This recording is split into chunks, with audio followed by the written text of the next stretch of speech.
I noticed then you joined Midwich, and again, while I was looking at your profile, I was looking at these job titles, Jenny, and I was thinking technology manager, head of technology at group.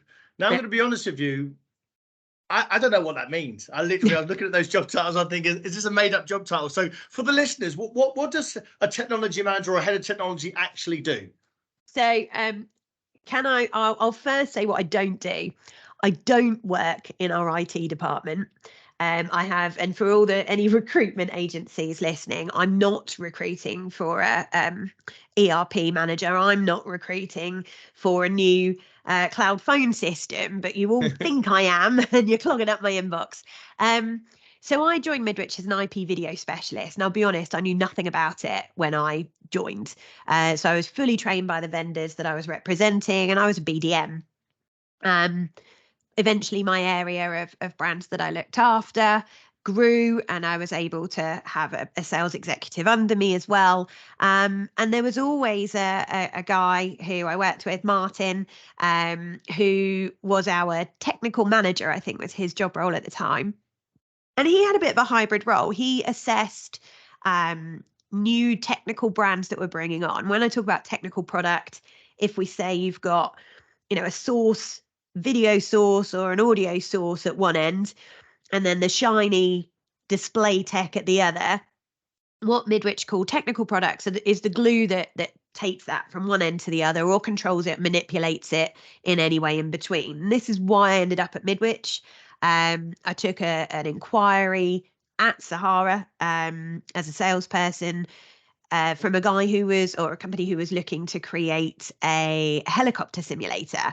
And we just didn't have the image manipulation technology brands at that company to do this. And I asked a couple of colleagues, well, who sells this stuff? Because this is really cool and quite mathematical in how you design it. And he said, oh, company called True Colours. They were later acquired by Midwich, and actually they came after me, which was lovely for a sales role. And I was, quite excited to go and work for them because I knew the sort of more interesting and fun projects they got involved in. So this chap who was in the technical manager role, he was sort of responsible for looking at anything non-sales related to do with any of these technical brands. He had been poached from our IT sort of managed services provider. So he looked after that in-house for True Colours as well. And he went off to start his own business in the vaping industry, did very well. And I quite fancied a portion of his job. So I wrote a plan, took it into my then boss and said, look, I think I can do half of what he's been doing, and strategically sort of look for new technologies for our area and come up with go-to-market strategies. And I don't think you need the other half of what he's doing, because we're part of Midwich now, and they've got a big IT department, and they've got, other things that we can offset to them. And he said, if you backfill your own role, I'll go with this. But he wasn't happy with the title because technical manager sounded quite ICT like. So he came up with technology manager, and that was supposed to be more of a strategic go-to-market role, but based around tech knowledge rather than purely sales knowledge. That then turned into a promotion to look after all of the technical categories that we had, including video conferencing, which had traditionally been Midwich, not True Colours. True Colours then became Midwich Technical, and sort of divisionalized and merged into the wider business. They're now based out of our Bracknell office, Innovation House. So I became head of technology as part of a natural progression, and taking on more and more teams to manage. Some of those were salespeople, but specialist salespeople. Some of them were support teams. And then I went on maternity leave. I came back from maternity leave, and I started to do a bit more with our wider group. So I worked with our German business to launch some connectivity product into them because they'd never sold it before. Started working more closely with our French business, looking at image processing and how we could complement their projection and LED range. And gradually that became what you do, could you do for the group? So I guess perfecting those vendor portfolios, which I now look at across the board of all technologies, not just the glue products that I started with. Obviously, my background is technically in education through Sahara.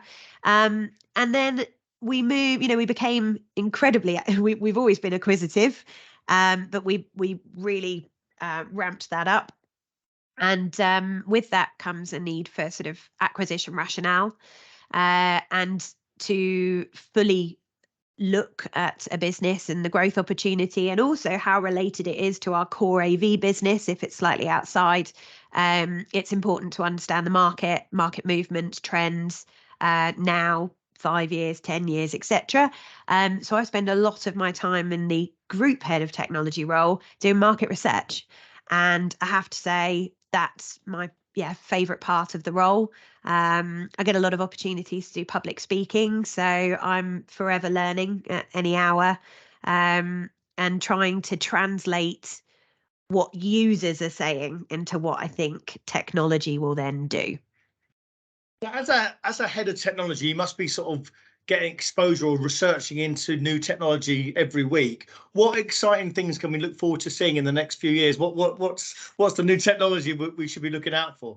So it's a funny time, because actually we're in quite a mature market now. So it's evolutionary change as opposed to revolutionary change is what's coming, because we've reached this cool point. But we are starting to see genuine use cases for AI, and I'll get told off by some of my think tank colleagues here, because it's not really AI, it's machine learning technology, which is what we see in things like ChatGPT. But we're now starting to see it in sort of quite simple real life use cases. So the most recent one is an AI directed video call using multiple cameras.